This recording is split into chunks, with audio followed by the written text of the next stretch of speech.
What are some of the big and exciting things you're working on right now, Minister, that we as Canadians should be aware of?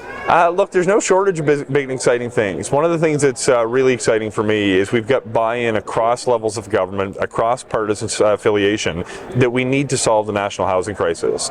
We published our plan to do so in April of this year, and we're starting to see some really positive measures take hold, whether it's deals we've struck with communities here in Atlantic Canada, including 7 communities on the island here, through the Housing Accelerator Fund, to dramatically speed up the process of permitting and actually zoning differently to get more homes built.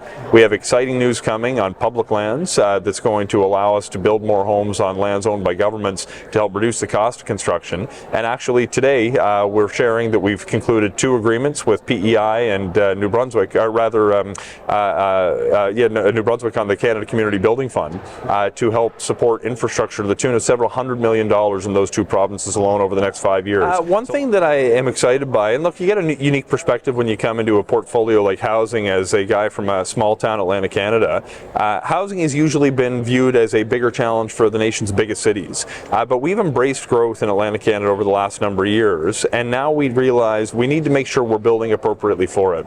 Atlantic Canadians, I think by our very nature, want to get along. We like people, we like one another, and it's been refreshing. I came out of a meeting today with the Conservative Premier and Conservative counterparts in PEI.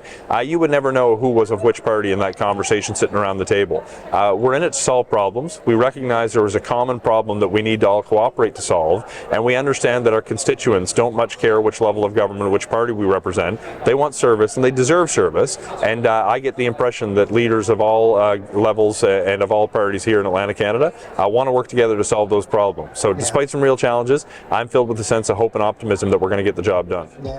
For over 20 years, the Atlantic Mayors Congress has provided a forum for exchanging ideas and a unified voice for municipal leaders in Atlantic Canada.